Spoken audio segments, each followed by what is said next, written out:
Hello, my name is Alana Garbus, and today for my Unessay, I will be providing an oration on the topic of illicit drugs and their sociological implications. An article by AddictionCenter.com written by Nathan Yerby states, quote, almost 21 million Americans have at least one addiction, yet only 10% of them receive treatment.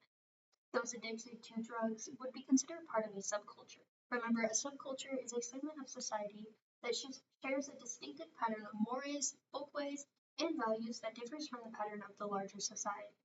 While people simply could be a drug user, there could also be people trying to get a point across with the government, creating a subculture status. Next, we must define what a drug specifically is. A drug is any chemical substance other than a nutrient or an essential dietary ingredient which, when administered to a living organism, produces a biological effect. Verywell Health defines a drug addiction as a treatable chronic medical disease that involves complex interactions between a person's environment, brain circuits, genetics, and life experiences. You may commonly hear drug abuse and drug addiction being used interchangeably. However, there is a concise difference between the two. A drug abuse is someone who abuses drugs or uses a substance too much, too frequently, or in otherwise unhealthy ways. However, they ultimately have some control over their substance use. Someone with a drug addiction, however, uses drugs in a way that affects many parts of their life and causes major disruptions, and they continue to use these drugs compulsively despite the negative consequences. By examining the relationship between illicit drugs and the social aspect that comes along with it, we begin to understand how the two relate to each other. For this oration, we'll be addressing two different types of drugs, Xanax and Oxycontin. First, we must provide some historical background on the war on drugs.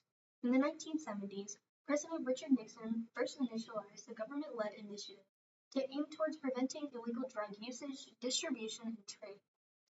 He suggested that we criminalize both drug dealers and users by increasing prison sentences. He thought that if he couldn't get rid of all illicit drugs, he would be able to demotivate the drug users and dealers with these prison sentences.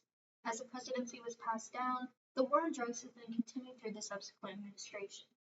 Although there is no concise or definitive decision on how the government should handle drugs, there are still current regulations in place to criminalize opioids. Let's think about the prohibition of alcohol.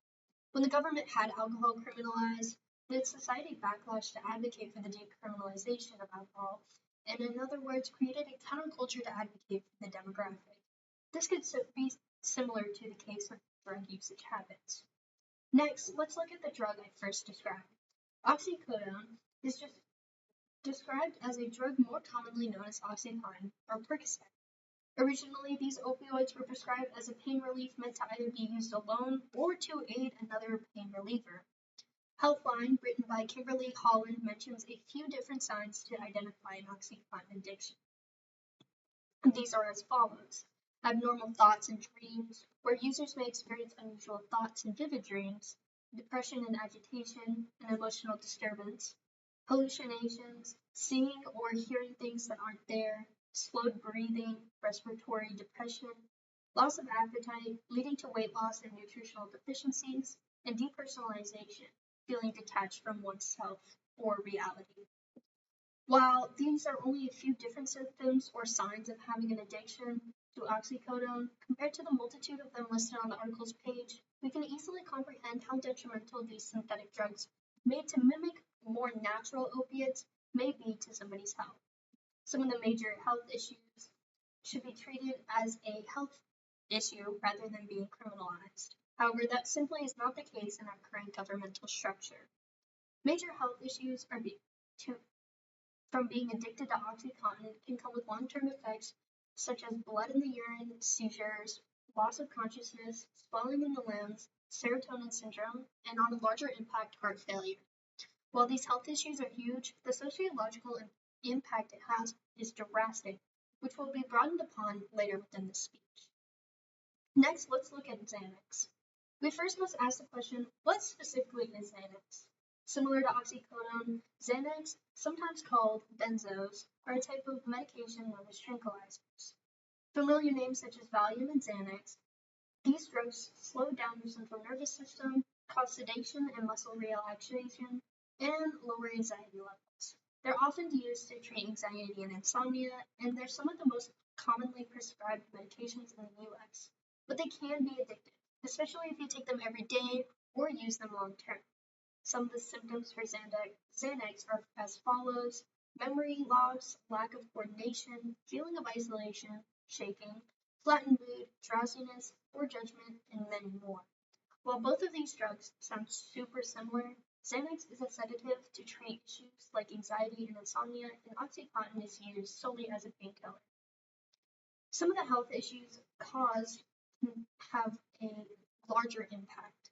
AmericanAddictionCenters.org, written by Leah K. Walker, states that severe acute Xanax withdrawal symptoms can be life-threatening and can include mania, a psychological condition characterized by periods of great excitement, euphoria, delusions, and overactivity, psychosis, a mental condition where there's a loss of contact with reality, catatonia, a neuropsychiatric syndrome characterized by abnormal movement, immobility, abnormal behaviors of withdrawal, depression with suicidal ideation, a severe form of depression where the individual experiences persistent thoughts about ending their lives, hallucinations, sensory experiences that appear real but are created solely by the mind, delirium, a severe form of withdrawal that involves sudden and severe mental or nervous system changes, and seizure and convulsions. Sudden uncontrolled electrical disturbances in the brain that can cause changes in behavior, movements, feelings, and levels of consciousness. These are just some of the effects that can lead to long-term issues caused by Xanax. However, this does not include the issues about health on the aspect of other organs within the body.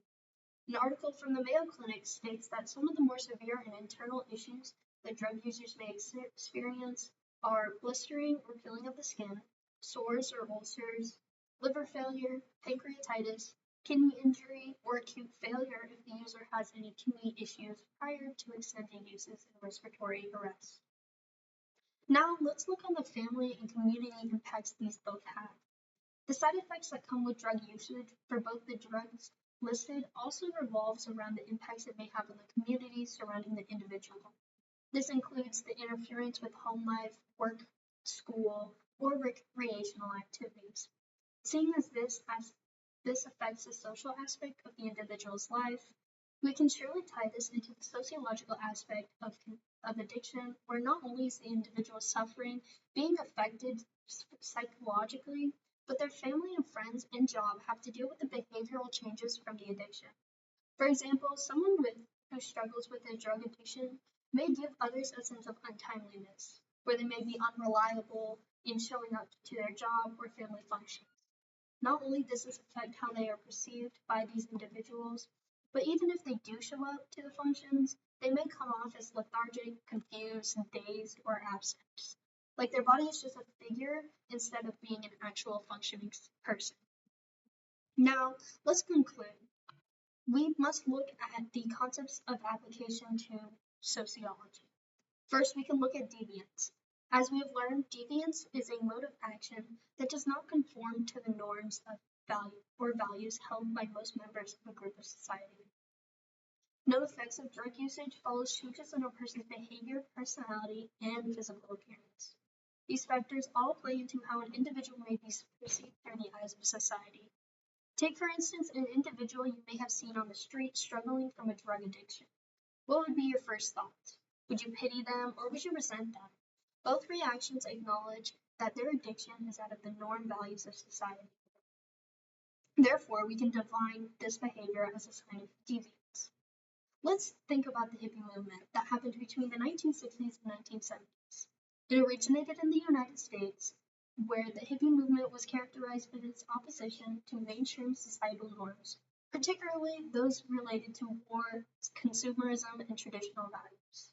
They used psychedelic drugs like LSD and marijuana, which were widely used within their counterculture. These substances were seen as tools for expanding consciousness and achieving spiritual enlightenment. Through the hippie movement, they influenced music, fashion, and attitude towards drug use, promoting a more open and experimental approach. We can go as far as to state that while individuals may go through rehabilitation, they can provide a sense of resocialization, where once they have been clean, they must try to adapt to the world through a conscious view of life or have to adapt to reality rather than relying on a drug to control their feelings. They can also experience a sense of anomie where the social norms lose the hold over the individual's behavior and causes a state of mind like depression.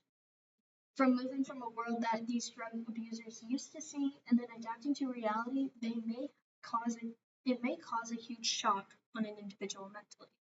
Now, when comparing these people to others not reliant on drugs, we can associate them with adaptive functions, or how well a person handles common demands in life and how independent they are compared to others in a similar age or background. Considering an individual not within the holds of opioids, they provide a higher level of functions than compared to someone with them. A key example to go on with this explanation is those who take Xanax or any other sort of suppressant out on the road, like in Philadelphia. These individuals are labeled as zombies because society acknowledges them that they are alive and functioning, but they do not appear to be functioning in a typical way. They may be walking sluggishly or falling in and out of consciousness as time passes, therefore creating the label zombies because their actions provide a sense of unease through the eyes of society. Now, overall, let's go over the effects that illicit drugs have a multitude of consequences, not only for the individual, but for the community. Seeing as how the war on drugs is still a current and ongoing matter, it is difficult to say for certain how the U.S. should deal with the continued outbreak of drugs. However, understanding the sociological effects, such as the deviance of the individual straying away from the social norms, the feelings of anomie the addict might feel resulting in issues like depression while trying to cope, resocialization, where these individuals have to go through after rehabilitation, a life of being under the influence, and the adaptive functions that they may lack for their age group because of the mental challenges they face with drugs, we can overall see that the effects of these illicit drugs cause a social change to a group of people within the US. Therefore, let's acknowledge how 21 million people in the United States have struggled with an addiction.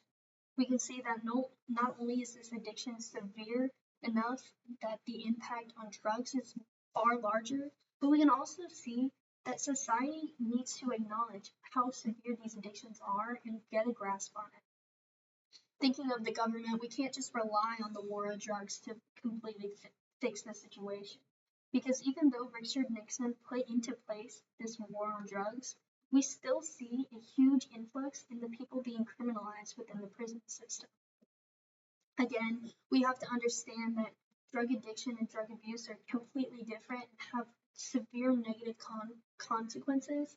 And therefore, when we look at the effects that drug addiction has, both with oxycodone and Xanax, we can see that there can be severe issues such as heart failure, liver failure, and abnormal thoughts and dreams that not only can lead to longer-term effects, but also affects people like their friends and family around them. Moving on to the community, we can also discuss how the community seems to not only be able to not rely on those citizens, but they won't actually be present even if they do show up. Therefore, that's why I chose my topic to be the illicit drugs and their sociological implications, because they have a far larger impact on society than what may be portrayed when you just look out your window. Thank you.